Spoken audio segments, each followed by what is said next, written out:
ஒரு சாதாரண vacuum cleaner. ஆனால் அது சரியாக வேலை செய்யாததால் உலகத்தை மாற்றிய ஒரு கண்டுபிடிப்பு பிறந்தது. பிரச்சனை என்னன்னா, வாக்யூம் கிளீனர் இந்த உள்ளே இருக்கும் பேக் தூசியால் நிரம்பி அத சக்ஷன் பவர் குறைந்து விடும்.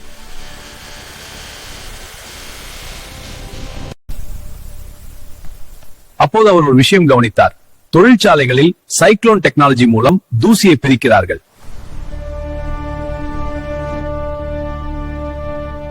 இந்த சைக்ளோன் டெக்னாலஜியை பேக்லெஸ் வேக்யூம் கிளீனரில் பயன்படுத்தி தூசியை தனியா பிரித்து சேகரிக்கலாம். இது எவ்வளவு ஃபியூச்சரிஸ்டிக்கா இருக்கிறது பாருங்கள். இதையே வீட்டுக்கான வாக்யூம் கிளீனரில் பயன்படுத்தலாமே என்ற மாற்று யோசனை அவருக்கு வந்தது. ஆனால் வெற்றி உடனே வரவில்லை. 5000க்கும் மேற்பட்ட முயற்சிகள், எல்லாமே தோல்வி.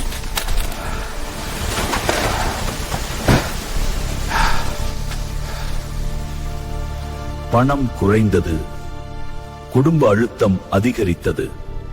ஆனாலும் அவர் நின்றுவிடவில்லை. பெரிய நிறுவனங்களும் அவரது யோசனையை நிராகரித்தன. இது வேலை செய்யாது என்றார்கள். ஆனால் அவர் விட்டுவிடவில்லை. ஒவ்வொரு தோல்வியும் ஒரு பாடம் என்று தொடர்ந்து முயன்றார்.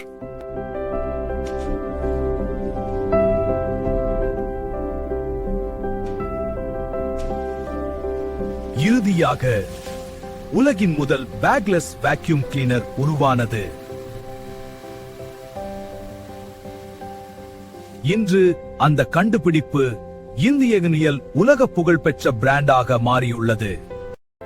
சாதாரண பிரச்சனையை வேறொரு கோணத்தில் பார்த்தால் அது பெரிய வெற்றியாக மாறும்.